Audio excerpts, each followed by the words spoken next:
fazer a refinaria no governo dele, ela ia custar 2 bilhões. O Lula terminou o mandato, elegeu a sua pupila, ela vai terminar o mandato, a refinaria não está pronta e não vai mais custar 2 não, vai custar 18 bilhões de dólares. Tá bom? Se terminarem, né? Porque a do Ceará, essa aqui, nem começar, e nem vai começar, só conversa. Segundo o juiz, o consórcio teria terceirizado o repasse de propina por meio da Sanco Cider e Sanco Serviços, que foram subcontratadas e repassaram 26 milhões de reais entre 2009 e 2012 a uma empresa de fachada do doleiro. Segundo o juiz, o repasse não teve justificativa econômica. É roubo por cima de roubo. País ladrões. 7/10.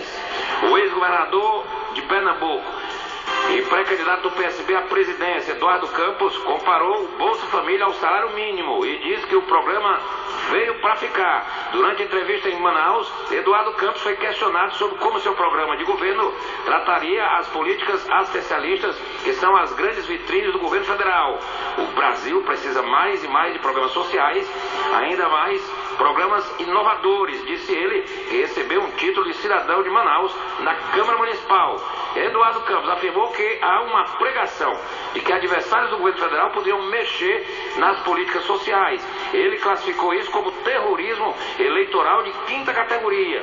O povo já está cansado dele, porque toda eleição se usa isso. Da mesma forma que o salário mínimo, quando veio na época do Getúlio, veio para ficar como uma conquista, é assim também o Bolsa Família, que é uma conquista que veio para ficar, disse ele. Não podemos pensar que podemos ter um governo que fique de costas para o povo, que está excluído da mínima cidadania, disse Eduardo Campos em entrevista à imprensa em Manaus. 7h12. 7h12. Já, o Jonas Melo, o coronel Paulo Magalhães, de 74 anos, ex-agente do Centro de Informações do Exército, foi encontrado morto em sua casa em Nova Iguaçu, na Baixada Fluminense. Segundo relatos iniciais, ele foi assassinado por asfixia, mas já surgiu informação de que ele teria tido um infarto. Paulo Magalhães, prestou há cerca de um mês um dos depoimentos mais fortes da Comissão Nacional da Verdade, no qual reconheceu o envolvimento em torturas e mortes e ocultação de corpos de vítimas da ditadura. Segundo Nadine Borges, membro da Comissão Estadual da Verdade do Rio, que conversou com uma das filhas do militar, a casa de Magalhães foi invadida por 3 homens. Segundo o relato, a mulher do coronel foi amarrada e ele morto por asfixia. Todas as armas do militar foram roubadas. A polícia tem que investigar a fundo este crime, que ao que parece é uma queima de arquivo, disse ela. O depoimento do coronel chocou familiares de vítimas da ditadura. Ele detalhou como os corpos eram lançados no rio e dilacerados para evitar identificação. O delegado Fábio Salvatoretti, encarregado das investigações da morte do coronel reformado Paulo Magalhães, confirmou que foram 3 homens que entraram no sítio do militar, numa área rural de Nova Iguaçu, no Rio de Janeiro. Eles fizeram a mulher dele e o caseiro reféns e ficaram na casa por cerca de 8 horas. A Polícia Civil informou que a mulher do coronel reformado e o caseiro já foram ouvidos. Os agentes buscam imagens de câmeras de segurança que possam auxiliar na identificação dos criminosos. O presidente da Comissão Estadual da Verdade do Rio, Valdir Damus, disse que a morte do coronel reformado pode ter sido queima de arquivo. A comissão vai cobrar uma investigação minuciosa sobre a morte do militar. 7h15, ele já está aqui na ponta da linha. Ontem, inclusive, meu caro Jonas Melo, eu acompanhei ao vivo pela TV Canção Nova, a Globo News também transmitiu ao vivo a missa de santificação do Papa João Paulo II e do Papa João XXIII. Roma ficou pequena para tantos fiéis. A Basílica de São Pedro, a praça lotada, e nos 4 quadrantes da capital italiana, milhares de fiéis de todo mundo acompanharam por telões a transmissão da missa que elevou aos céus a categoria de santos o João Paulo II, Papa João Paulo e o Papa João XXIII. Aliás, um fato inédito na história da Igreja Católica, não é? 4 papas, até 2 sendo santificados e 2 na praça. O Papa Francisco, que presidiu os atos de santificação, e o Papa Emérito Bento XVI, que também estava presente. O Papa Francisco, inclusive, antes de entrar no Papa Móvel e dar uma volta, sendo abraçado pela multidão, literalmente, ele fez questão de ir até onde estava Bento XVI e o cumprimentou. Muitas autoridades do mundo estavam lá, dentre elas o rei Juan Carlos da Espanha e a mulher dele, Sofia, que cumprimentaram o Papa Francisco. Teve até uma senhora que o Jonas, que segurou a mão do Papa, quase que não solta a mão do Papa, beijando o anel de São Pedro. O Papa proclamou ontem a santidade dos Papas João XXIII e João Paulo II e pediu, numa cerimônia na Praça de São Pedro, que ambos os pontífices sejam inscritos nos livros dos santos da Igreja. O rito foi feito em latim ao começo do ato, no qual a Igreja Católica eleva aos altares os dois papas, numa cerimônia que também teve a participação do Papa Emérito Bento XVI. A proclamação da santidade dos dois papas foi recebida com um grande aplauso da Praça de São Pedro, assim como em outros lugares de Roma, onde dezenas de milhares de peregrinos se concentram perante telões gigantes, de onde acompanharam a cerimônia. Francisco disse que os papas foram homens corajosos, que não tiveram medo de contemplar Jesus e que viveram os desafios do século XX. São João XXIII e São João Paulo II tiveram a coragem de olhar as feridas de Jesus e de tocar suas mãos, disse o Papa. Bom dia, repórter Jonas Melo. Notícias da Assembleia. Jonas Melo. Bom dia, você, Renato Abreu, bom dia, Gilson Lima, bom dia aos grandes ouvintes que sintonizam na manhã de chuva desta segunda-feira, 28 de abril, o Jornal da Clube. 800 mil pessoas lá na Praça São Pedro, né, na Itália, acompanharam essas bênçãos do Papa Francisco, onde foram santificados o João Paulo II e o João XXIII, dois santos da Igreja Católica.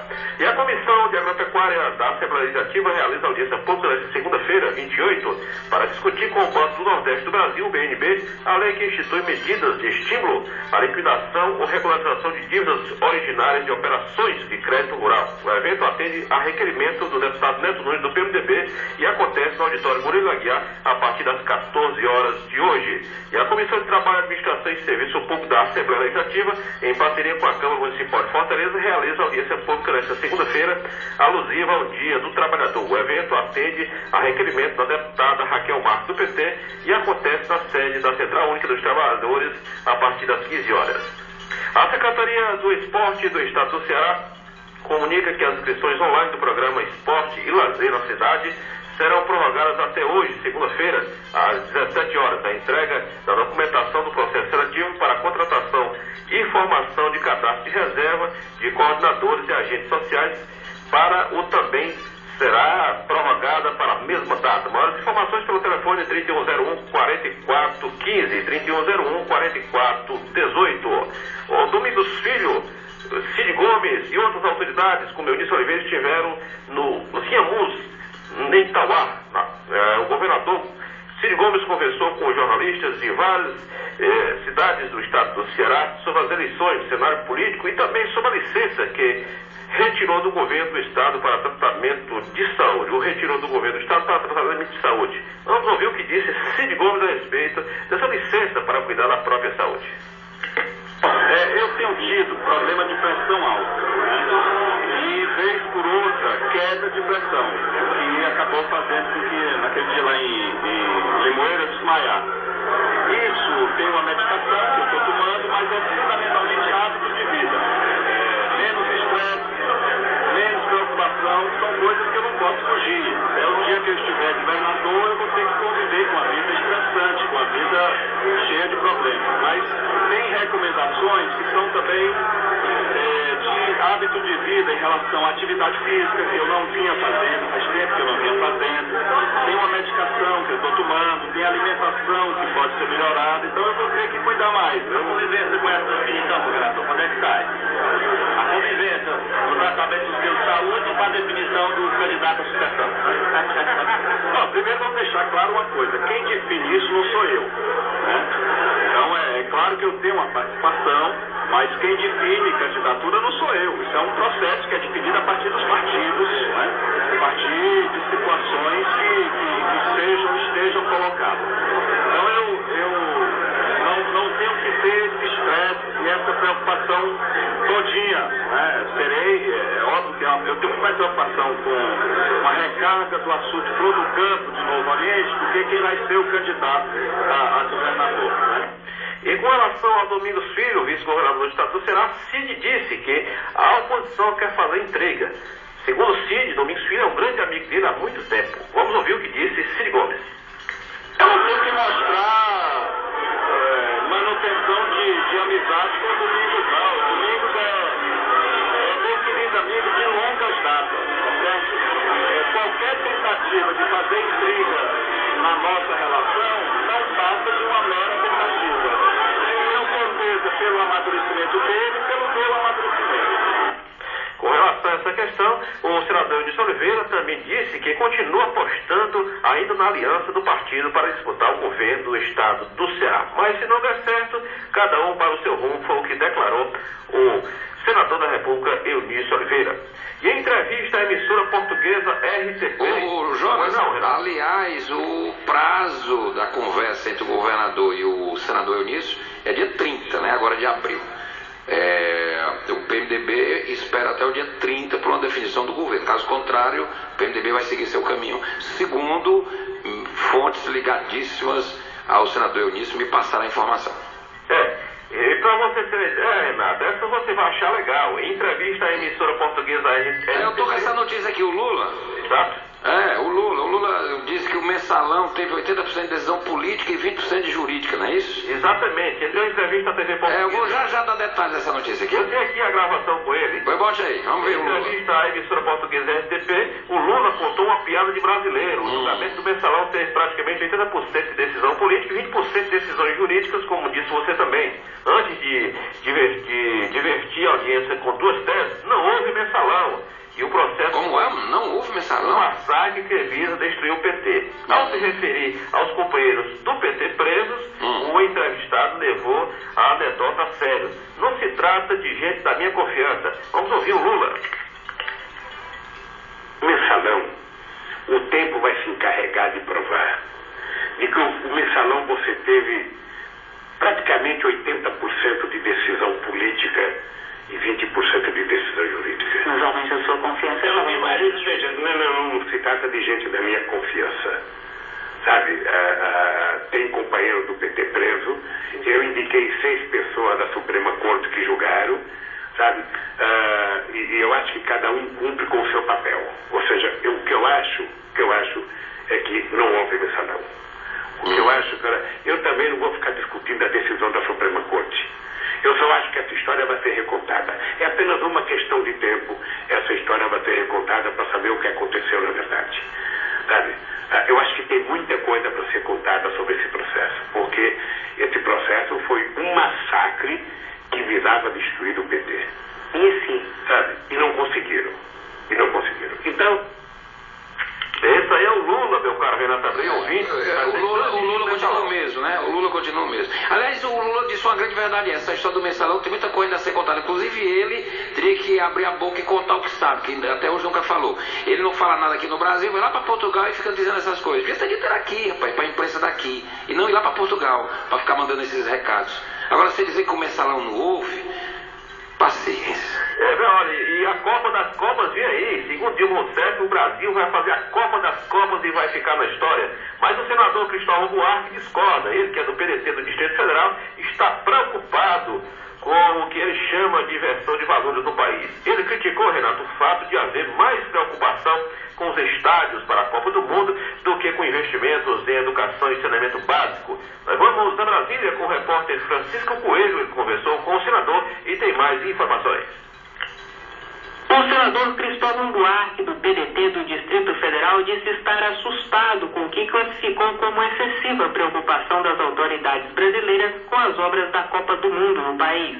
A preocupação, segundo o senador, deveria ser com os investimentos em escolas e obras de saneamento básico, ao invés de priorizar a construção de estádios. O que mais me assusta, porém, é que não nos assusta assusta o fato das outras obras desse país não estarem andando com a velocidade devida. Eu falo as obras que esse país precisa para dar uma virada e se transformar no país dos sonhos que nós temos. Para o senador, há uma inversão de valores quando os brasileiros ficam preocupados com as visitas da FIFA ao Brasil. Ele disse que é preciso se assustar com a precariedade das escolas e lamentou o fato dos políticos estarem em baixa com a opinião pública. Quando é que nós vamos despertar realmente para o fato de que nós políticos, estamos desprestigiados na opinião pública, que os nossos eleitores desconfiam de nós? Quando é que a gente vai despertar para a trágica consequência disso para o futuro do país,